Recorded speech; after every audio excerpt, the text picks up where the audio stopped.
Well, it's a beautiful day in Phoenix. A little overcast, neat clouds. Not too hot, very, very comfortable. So we'll do a little work on the Norton this morning. Just lovely. Neat neighborhood. No HOAs, I love it. Okay, the little bees are still sitting there. The white bike will be picked up tomorrow. The green bike is still waiting on a final decision. And we're still waiting on figuring out the front brakes on this this Triumph right here. We're going to do that as soon as I can get it back on the lift. The Norton is still sitting here, in the same state as we left it yesterday.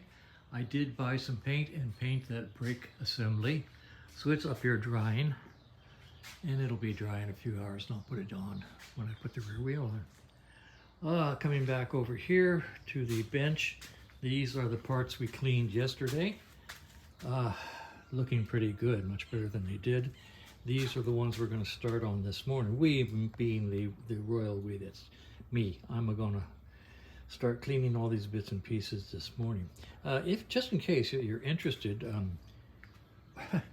where's all the dirt go? Well, take a look at the grinding wheel and the buffer wheel. I wear out a wire wheel and a stone wheel, at least one a year. And you can see on the ground even more dust and dirt. So that's where the dirt and grease and grime from the parts goes, all over the buffing motor, all over the stand, and probably half of it in my lungs because I never wear a mask, even though I know I should. I don't, and it'll probably kill me eventually. So anyway, going back to the bench, and I'm going to start on these. Once I get these all cleaned and shiny and bright, I will start putting the bike back together.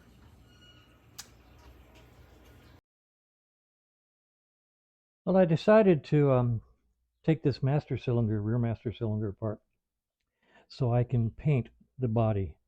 Right away I found out that this screw plunger is bent. I can't get this big nut off, which I have to get off in order to drop this plunger out the other end. So I'm going to have to I'll try to straighten that and see if I can get it off. Already it's approaching the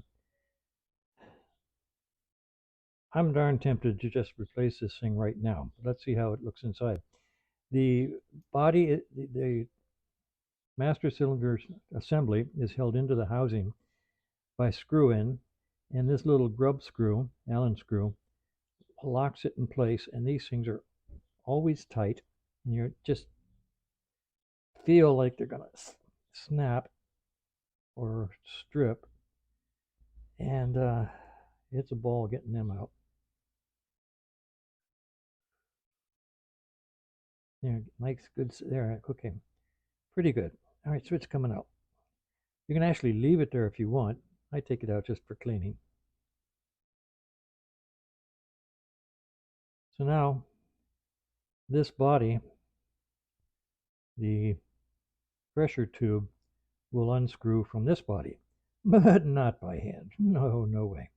So we'll take it over to the vise and do it over there and get this out of that. And then try to straighten this threaded rod and see if we can get this nut off of it. So that's next.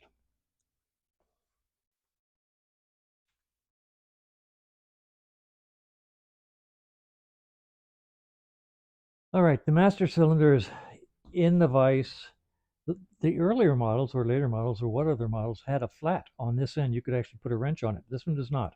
So it's in the vise with the upright against the side of the vise because I'm going to be turning this to try to get it off. I'm not sure how yet because things just don't work the way I like. So first of all, okay, I'm going to heat it some, see if I can break this free. As soon as I find my torch. Okay.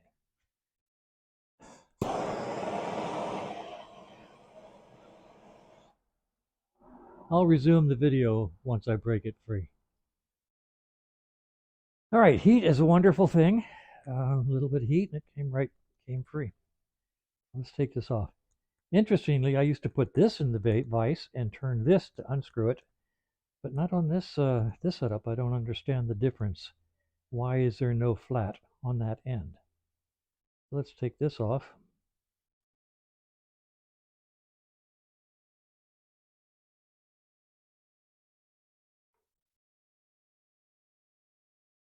And there's the inner seal. And this is kind of hot, so I'm going to cool it off and take it apart.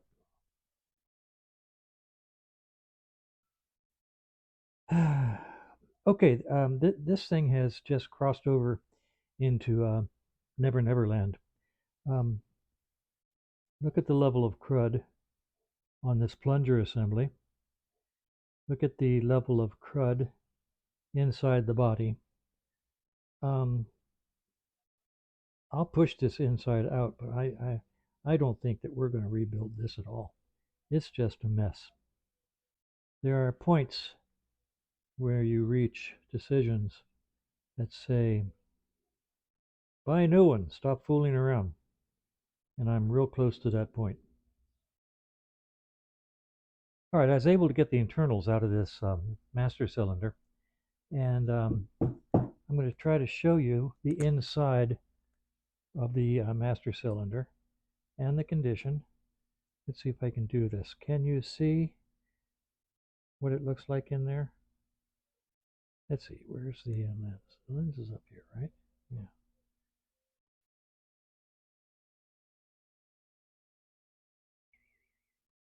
Looks pretty bad. Too bad for me. I'm not going to try to clean that out. Let's do a little zoom, see if that'll do any better.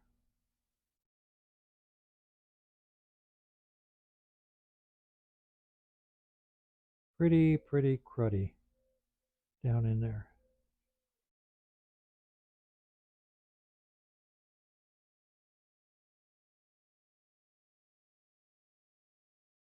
Yeah, I wouldn't try to do this on my bike, so I'm definitely not going to try to do it on somebody else's bike. And frankly, if this one is this bad, then the one on the front brakes is just as bad. So I'm going to order 2 new master cylinders. There comes a point in time where you just got to fish or cut bait, cut your losses, and spend money. So that'll stop this little effort here. I'm going to go back to cleaning parts. All right, our parts pan is empty. Let's talk about this. First of all, this is the mounting for the master cylinder. This is the actual master cylinder. This is what will be replaced. So that part goes in this part. So I went ahead and painted this part, and I'll let it dry. Nuts and bolts. I form nut kebabs. These are washers, nuts and washers that fit a larger screwdriver, nuts that fit a smaller screwdriver, and nuts that fit even a smaller screwdriver. Then I just take these over to the wire wheel, and while holding it horizontally, I let the wire wheel just spin these guys and clean them all, and it works beautifully. You can clean all these nuts and bolts on your nut kebab, no problem.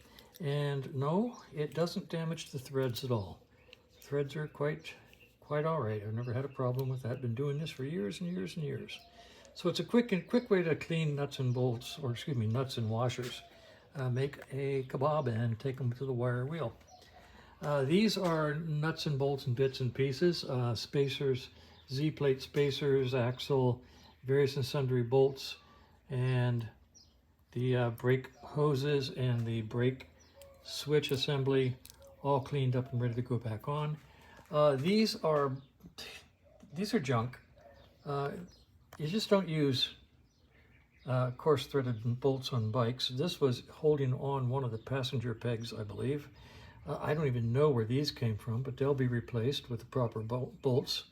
I've never seen full threaded bolts on anything on a bike, so that we know that's not good. This guy was being used as a spacer. Look, somebody cleaned out the threads and was using it as a spacer, so that's junk. This one, I'm not sure. I don't know where it came from yet.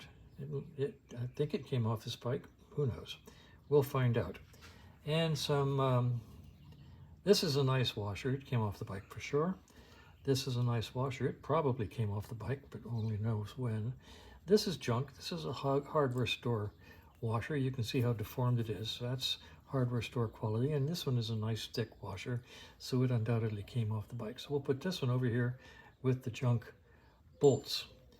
That's the joy of cleaning parts. You can find the ones that are defective, ones that were misused, like this guy. This is a coarse bolt that was screwed into a fine thread on the passenger peg. Yep, screwed right in there. So that's where we are. Cleanup is all done. Reassembly can be started. Now really, this is truly where the fun begins. Okay, so that's where we are today.